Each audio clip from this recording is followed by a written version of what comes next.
perangkat keras komputer bagian kedua, masih lanjutan dari pembelajaran kita yang minggu lalu. Jadi silahkan diperhatikan baik-baik, dipahami, lalu seperti biasa ikuti instruksi yang sudah saya buat di dalamnya. Oke, selamat menyaksikan. Pada pertemuan ini kita akan membahas tentang perangkat keras komputer bagian yang kedua, merupakan lanjutan perangkat keras komputer bagian pertama yang minggu lalu. Baik, adapun tujuan pembelajaran kita setelah melihat dan mempelajari materi ini, kamu diharapkan 1. Mengenal perangkat keras komputer, 2. Mengenal bagian-bagian komputer, 3. Mengetahui fungsi dari perangkat-perangkat dalam komputer.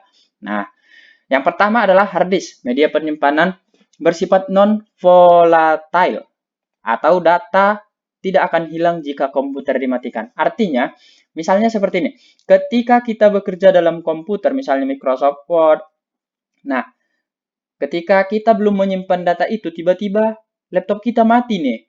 Ketika kita hidupkan kembali dan buka Word, pasti sudah hilang. Atau kita lihat di data kita, drive D atau C, pasti tidak ada. Tetapi ketika kita Ctrl S atau simpan, pasti nanti ketika kita hidupkan kembali komputer, pasti ada lagi dia di dalam, kan gitu kira-kira. Itu artinya dari non-volatile.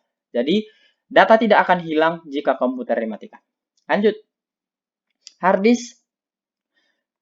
Media penyimpanan ini pertama kali digunakan tahun 1950-an dengan kapasitas beberapa megabyte saja. Berbeda dengan saat ini hard disk itu sudah ada yang sampai 1 terabyte ya.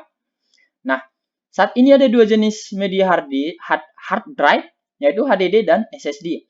HDD singkatan dari hard drive disk, sementara SSD singkatan dari solid state drive. Ini perbandingannya, silahkan kamu catat. Stop aja videonya, lalu catat ya. Lalu kita lanjut ke gambarnya. Ini gambarnya.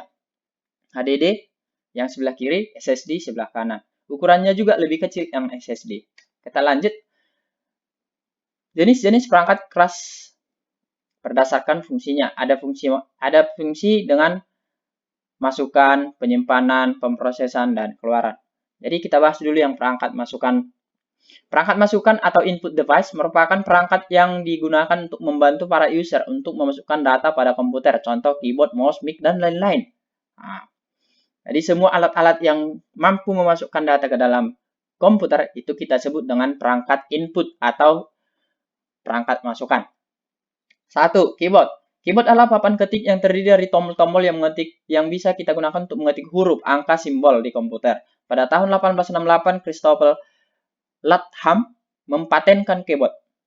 Jadi, artinya dialah yang menemukan keyboard untuk komputer.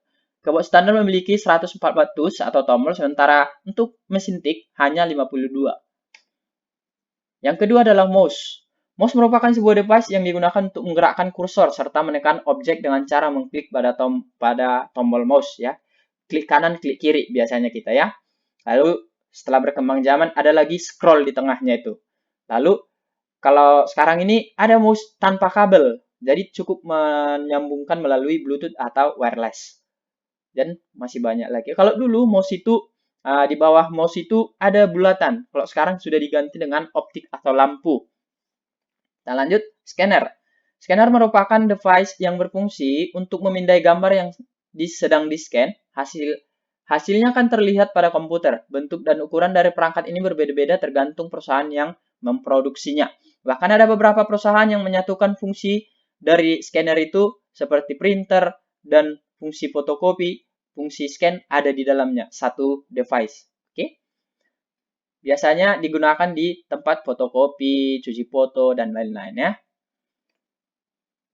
Device inputan lainnya, silahkan lihat di gambar, ada kamera, ada joystick, ada mikrofon. Mungkin bagi yang suka nyanyi pasti pakai mikrofon untuk memasukkan suara ke komputer. Yang senang bermain game di komputer, pasti pakai joystick. Yang senang dengan live di YouTube, Facebook dengan kualitas kamera yang lebih bagus, pasti senang dengan menggunakan kamera atau webcam ini.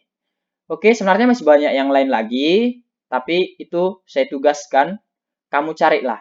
Jadi penugasannya, buatlah rangkuman dari materi tersebut. Setiap device buat gambarnya, cari 5 device perangkat inputan yang lain, lalu gambar dan tuliskan fungsinya. Contoh seperti ini tadi, si joystick. Joystick ini fungsinya untuk apa ya?